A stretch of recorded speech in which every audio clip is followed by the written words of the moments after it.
شادی کے لیے کوئی اچھا عمل بتائیے، اچھے شوہر ملنے کے لیے کوئی دعا یا وظیفہ۔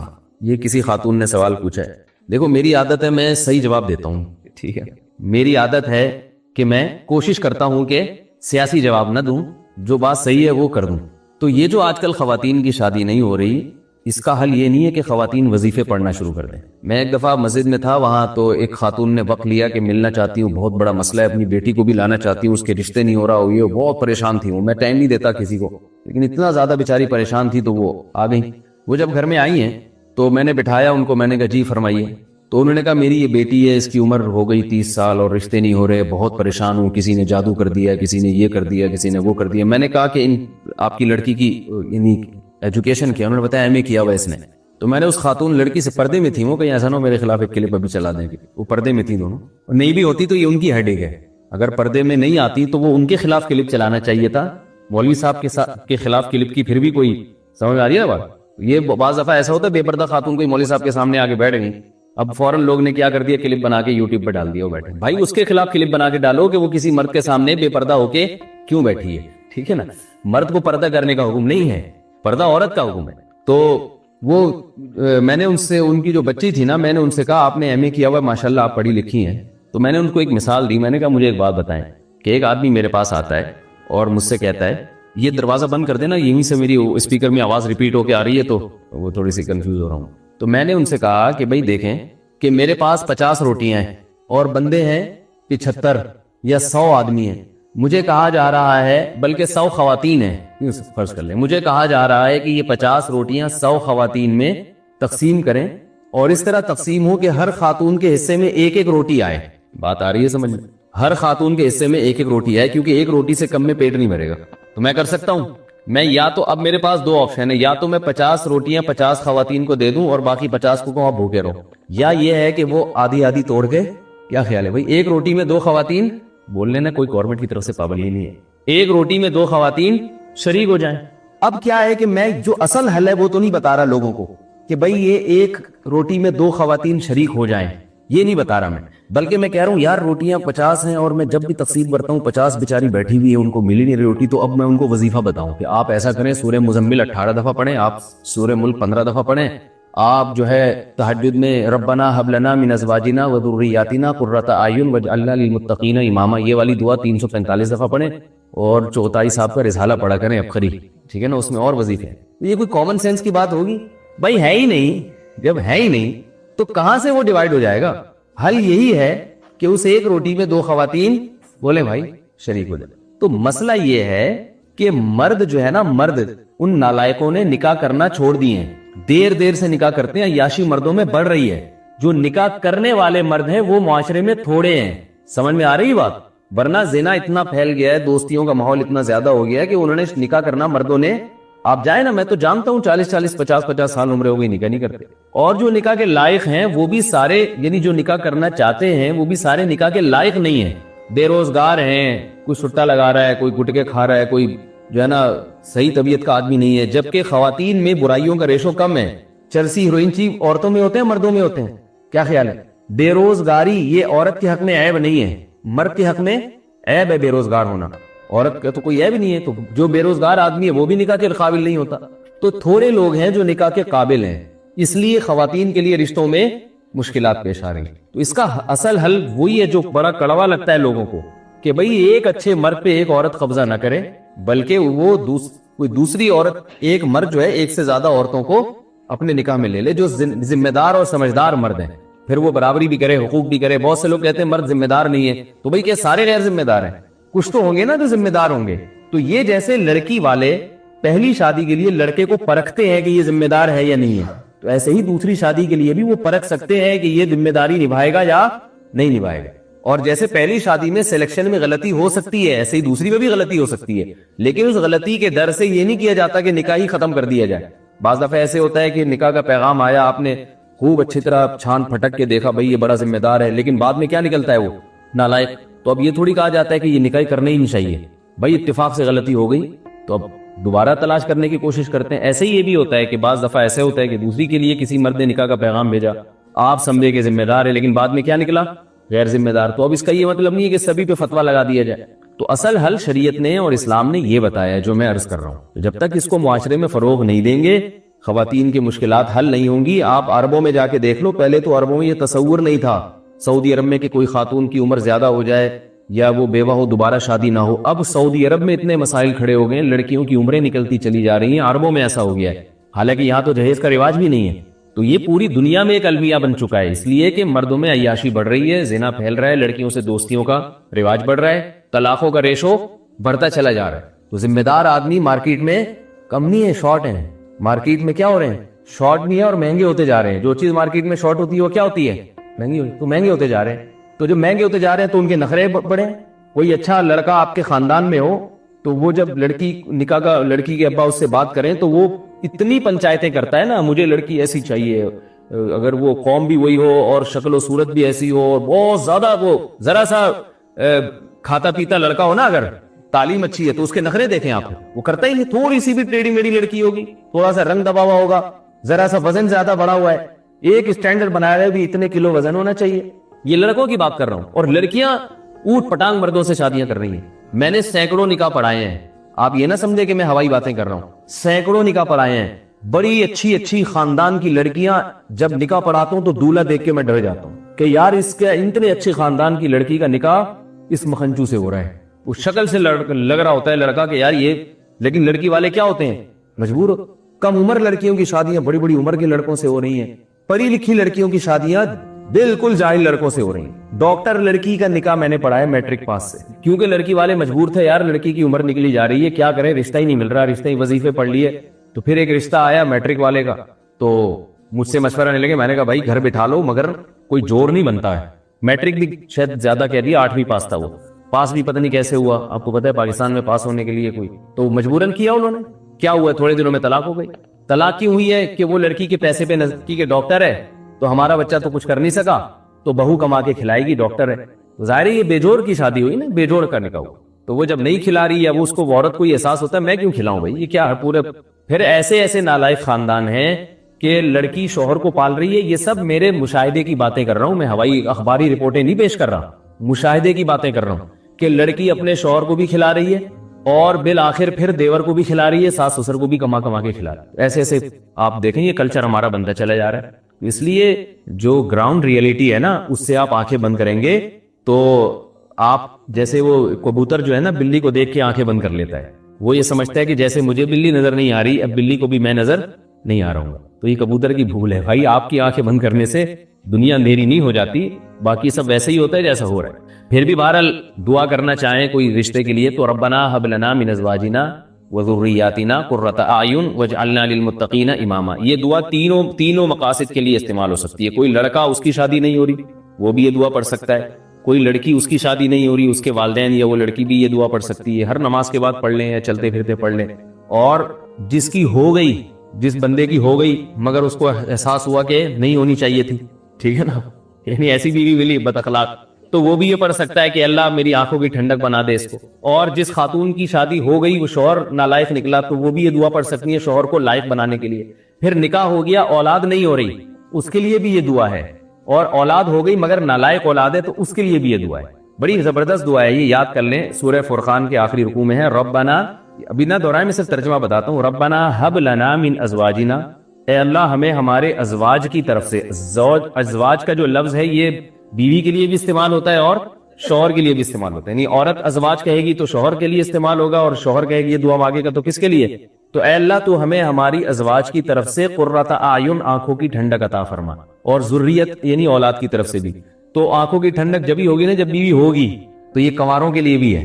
اور شوہر آنکھوں کی ٹھنڈک جب بنے گا جب عورت کا شوہر ہوگا, تو یہ یعنی شوہر کی ملنے کے لیے بھی اچھی دعا ہے. اور پھر شوہر نالائق ہے تو اس کو آنکھوں کی ٹھنڈک اللہ بنا دے, اس کے لیے بھی ہے. پھر اس میں ذریات نیک یعنی اولاد کے لیے بھی ہے کہ اولاد کو بھی آنکھوں کی ٹھنڈک بنا. تو اولاد ہوگی تو آنکھوں کی ٹھنڈک بنے گی نا, تو اولاد ہونے کی بھی دعا ہے. اور اولاد اگر بگڑی ہوئی ہے جو آنکھوں کی ٹھنڈک نہیں ہے, آنکھوں میں اسے دیکھ کے مرچیں لگنا شروع ہو جاتی ہیں, ٹھیک ہے نا, ایسا نالائق اولاد ہے, تو اس کے لیے بھی ہے یہ دعا. تو اس لیے یہ سورہ فرقان کی دعا ہے, آخری رکوع میں ہے ربنا ھب لنا من ازواجنا وذریاتنا قرۃ اعین واجعلنا للمتقین اماما. اور اس میں کیا ہے, اے اللہ ہمیں متقین کا امام بنا دے. اس کا کیا مطلب, ہمارے ماتحت جتنے ہوں سب نیک پرہیزگار ہوں, کیونکہ ہر ایک کے ماتحت کوئی نہ کوئی ہوتا ہے. ماں باپ کے ماتحت کیا ہوتی ہے؟ اولاد ہوتی ہے. تو اللہ ہمیں پرہیزگاروں کا امام بنا، یعنی ہماری اولاد کو کیا بنا دے؟ نیک بنا دے. شوہر کہہ رہے میری زوجہ کو کیا بنا دے؟ نیک بنا دے. تو یہ ساری اس بڑی جامع دعا ہے، اس لیے اس دعا کو مانگنا چاہیے. مفتی صاحب کچھ حضرات متقی اور پرہیزگار ہیں اور نیک لوگوں میں بھی بیٹھتے ہیں، مگر ان کے والد کا انتقال ہو گیا اور وہ وراثت تقسیم نہیں کر رہے. ان کی بہن بوڑھی ہو رہی ہے، وہ وراثت مانگتی ہے تو ناراض ہوتے ہیں. اس کے بارے میں کچھ فرمائے. یہ متقی پرہیزگار کہاں سے ہو گئے بھائی؟ نہ یہ نیک لوگوں میں بیٹھ رہے ہیں، نہ یہ متقی پرہیزگار ہیں. اگر متقی پرہیزگار ہوتے تو والد کے مرتے ہی وراثت تقسیم کرتے. ہاں یوں کہہ سکتے ہیں ان کا گیٹ اپ پرہیزگار لوگوں جیسا ہے، داڑھی واڑی ہوگی اور اچھا سا لباس پہنتے ہوں گے پراپر، تو اس سے آپ کو دھوکا ہوا کہ پرہیزگار ہیں. جو لوگ وراثت وقت پہ تقسیم نہیں کرتے وہ کبیرہ گناہ کے مرتکب ہوتے ہیں. اللہ نے قرآن میں وراثت کو جلدی تقسیم کرنے کا حکم دیا، اور بہنوں کی وراثت تقسیم نہ کرنا تو گناہ در گناہ ہے. یا ایھا الذین آمنوا لا یحل لکم ان ترثوا النساء کرہا، تمہارے لیے اے ایمان والو حلال نہیں ہے کہ عورت کے مال کے تم وارث بن جاؤ، زبردستی اس کا مال لے لو تم. اور بہن کی وراثت نہ دینے میں 3 گناہ ہیں. نمبر 1 کسی کا مال ناحق کھانا، یہ گناہ. نمبر 2 رشتہ دار کا مال کھا جانا، یعنی خونی رشتہ، یہ دگنا گناہ. نمبر 3 عورت کا مال کھانا، یہ ایک الگ سے گناہ ہے. تو 3 گناہ کے یہ مرتکب ہو رہے ہیں. تو نہیں دیتے تو کیس ویس کریں، کسی طریقے سے نکالیں. میں نے 2 سال تک آفس میں، اچھا یہ الگ مسئلہ ہے. بینک میں ATM کے باہر گارڈ کی نوکری کرنا جائز ہے؟ دیکھیں بینک میں گارڈ کی نوکری تو جائز ہے، کیونکہ وہ کوئی سود میں براہ راست انوالو نہیں ہوتا. اس کا کام تو پیسوں کی حفاظت ہے، لوگوں کی امانتیں پڑی ہوئی ہیں. تو جائز ہے لیکن کراہت کے ساتھ ہے، نہ کریں زیادہ بہتر ہے، کیونکہ اندر کام تو بہرحال وہی ہو رہا ہے نا. بہرحال جائز ہے، تنخواہ حلال ہوگی.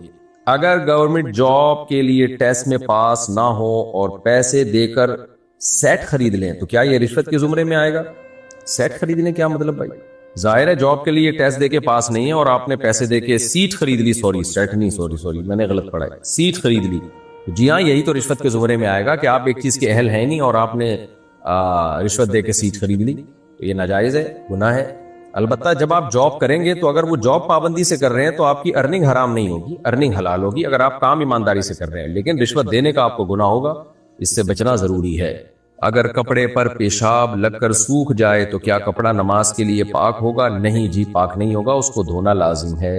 ایک حدیث میں آیا کہ ہر نماز کے بعد آیت الکرسی پڑھنے والا مرتے ہی جنت میں داخل ہو جائے گا. کیا یہ حدیث صحیح؟ اگر ٹھیک ہے تو اس سے کیا مراد ہے؟ مرتے ہی جنت میں داخل ہوگا. اگر مرتے ہی جنت میں داخل ہوگا تو کیا قبر کے سوال و جواب اور پل صراط اور قیامت کے دن حساب و کتاب سے بچ جائے گا؟ دیکھیں آیت الکرسی پڑھنا فرض نماز کے بعد حدیث میں اس کی ترغیب ہے اور یہ جنت میں داخلے کا سبب ہے. یہ سب فضیلتیں جن اعمال پر ہوتی ہیں ان کا مقصد یہ نہیں ہوتا کہ اب وہ سارے اگلے پچھلے گناہ اس کے معاف ہیں، اس سے کوئی حساب و کتاب ہی نہیں ہوگا. تو اس طرح کے جتنے بھی فضائل احادیث میں آتے ہیں کسی بھی دعا پر، کوئی بھی عمل پر، تو اس سے صغیرہ گناہ مراد ہوتے ہیں کہ صغیرہ گناہ معاف ہو جائیں گے. تو کبائر کے بارے میں اصول اور ضابطہ یہی ہے کہ وہ بغیر توبہ کے معاف نہیں ہوتے، اور اگر توبہ کیے بغیر آپ چلے گئے تو حساب و کتاب ہوگا اور ان کا حساب دینا پڑے گا. اصول اور ضابطہ یہی ہے. محمد یوسف انڈیا سے، کیا الٹے ہاتھ کی انگلیوں پر ذکر کر سکتے ہیں یا صرف سیدھے ہاتھ پر کرنا چاہیے؟ سنت کیا ہے؟ دیکھیں سنت طریقہ جو ہے نا گنتی گننے کا، وہ یہ نہیں ہے جو ہمارے ہاں رائج ہے. ہم ایسے کرتے ہیں سبحان اللہ سبحان اللہ سبحان اللہ 33 دفعہ یا پھر 33 دفعہ الٹے ہاتھ پہ. جائز یہ بھی ہے، کوئی گناہ کی بات نہیں ہے. لیکن نبی صلی اللہ علیہ وسلم کے دور میں جو گننے کا رواج تھا نا وہ اس طرح تھا: 1 2 3 4 5 6، پھر 7 میں جو ہے نا انگلی تھوڑا نیچے آئے گی، 8 9، اور یہ 10 کا نشان، یہ نشان تھا 10 کا. 11 12 13 14 15 16 17 18 19 20، پھر اسی طرح 1 2 3 4 5 6 7 8 9 10، یہ 30 ہو گیا. اس طرح مجھے آتی ہے یہ 100 تک گنتی، تو ہم نے اپنے شیخ حضرت مفتی رشید احمد صاحب سے سیکھی تھی. تو نبی صلی اللہ علیہ وسلم کے گننے کا یہ طریقہ ہوتا تھا، عقد الانامل، انگلیوں کو اس طرح سے آپ، تو سیدھے ہاتھ پہ ہی پوری 1000 تک کی گنتی ہو جاتی ہے بڑے آرام سے. تو میں نے 100 تک یاد کی ہوئی تھی طلب علمی کے دور میں، تو اس لیے میں تسبیح اسی طرح پڑھ رہا ہوتا ہوں، اس طرح انگلیوں پہ نا 100 تک. لیکن یہ سیکھنی پڑتی ہے، تو جن کو آتی ہے وہ سکھا سکتے ہیں، اور کتابیں بھی لکھی ہوئی ہیں اس پہ، وہ کتاب پڑھ کے آپ سیکھ سکتے ہیں.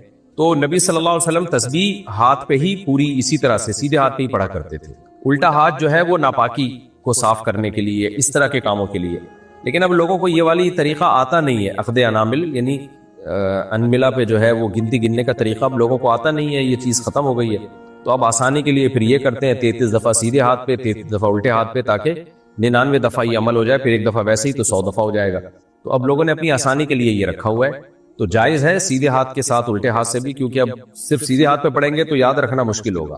تو لیکن بہتر یہی ہے کہ صرف سیدھے ہاتھ پہ تسبیح کی جائے. اچھا بھائی، اللہ نے پہلے انسان کا جسم بنایا یا روح بنائی؟ اللہ نے پہلے انسان کو عالم ارواح میں بنایا، یہ ہمیں معلوم ہے. اس کی روح تھی، اور اس روح سے اللہ نے معاہدہ بھی لیا، الست بربکم، کیا میں تمہارا رب نہیں ہوں؟ سب نے کہا الست، قالوا بھلا، سب نے کہا ہاں ہاں، کیوں ہاں تو ہمارا رب نہیں. تو پھر انسان کو کا جو ہے وہ اسٹرکچر بنایا گیا ہے. تو روح پہلے بنائی گئی ہے، احادیث سے ہمیں یہی پتہ چلتا ہے. البتہ وہ روح کی کیا کیفیت تھی یہ ہمیں معلوم نہیں ہے، کیونکہ دوسری حدیث میں آتا ہے بخاری مسلم میں کہ جب بچہ 4 مہینے کا ہوتا ہے نا تو اس میں روح پھونکی جاتی ہے، تو اس میں جان پڑ جاتی ہے. تو اب یہ روح جو جسم کے ساتھ متصل ہو، اس کی کیا کیفیت ہے؟ اور جو عالم پہلے یعنی انسان کی پیدائش سے پہلے جو روح کی کیفیت تھی وہ کیا تھی؟ یہ وہ چیزیں ہیں جن کی ہمیں ڈیٹیل نہیں بتائی گئی ہے، تو اس لیے ہمیں اس کے بارے میں خاموش ہی رہنا چاہیے. بس اتنی بات ضرور ہے کہ انسان کا پہلے بھی کچھ نہ کچھ تصور تھا، پیدائش سے پہلے بھی. یعنی آدم علیہ السلام کی ذریت کو اللہ نے ان کی پشت سے نکالا تھا، تو وہ ساری ارواح تھی جن کو اللہ نے نکالا تھا، اور ان سے اللہ نے عہد لیا تھا الست بربکم. اس کا مطلب کچھ نہ کچھ انسان کا تصور تھا پہلے، یعنی باڈی بننے سے پہلے، دنیا میں آنے سے پہلے. اگرچہ وہ ہمیں معلوم نہیں ہے، ہمیں یاد نہیں ہے، لیکن اللہ نے بتایا کہ روح پہلے موجود تھی کسی نہ کسی درجے میں. وہ کیفیت کیا ہے وہ ہم نہیں جانتے. کھانے کے دوران انگلیاں چاٹنے کا کیا حکم ہے، خصوصاً ایسے وقت جبکہ ایک پلیٹ میں زیادہ افراد کھا رہے ہوں اور کسی کو انگلیاں چاٹنے سے کراہت ہو رہی ہو؟ دیکھیں، انگلی چاٹنا حدیث سے ثابت ہے، سنت عمل ہے. لیکن کھانے کے بعد بعض لوگ کیا کرتے ہیں، ایک پلیٹ میں 3 آدمی بیٹھے ہوئے چاول کھا رہے ہیں، تو وہ تینوں، ایک آدمی کھا رہا ہے اور چاٹ چاٹ کے پھر اپنی انگلیاں واپس ڈال رہا ہے اس میں. سامنے والے کو اس کے ایک تو چاٹنے کی آواز سے تکلیف ہوتی ہے، اس کا تھوک نظر آ رہا ہوتا ہے، پھر وہی انگلیاں اس میں ڈال رہا ہوتا ہے. تو یہ آداب کے خلاف ہے، ایک بری حرکت ہے. اس لیے علماء نے جہاں بھی یہ مسئلہ کتابوں میں لکھا ہے کہ انگلیاں چاٹنا سنت ہے، تو یہ لکھا ہے آخر میں، اینڈ میں. اور برتن چاٹنا بھی سنت ہے، بالکل صاف کریں اس کو، برتن کو. حدیث میں آتا ہے کہ وہ برتن بھی دعا دیتا ہے، ترمذی کی حدیث ہے کہ جب اس کو صحیح طرح سے صاف کیا جائے تو بالکل اینڈ میں یہ کام کیا جائے، شروع میں یہ کام نہ کیا جائے. اور آپ صحیح کہہ رہے ہیں، بعض لوگ بیچ بیچ میں انگلیاں چاٹ چاٹ کے ڈال رہے ہوتے ہیں، اس سے گھن آتی ہے انسان. کھانا ختم ہو گیا، بالکل اینڈ، اب لاق الاصابع، انگلیوں کو چاٹا جائے تاکہ ہاتھ بالکل صاف ہو جائیں اور کھانا ضائع نہ ہو.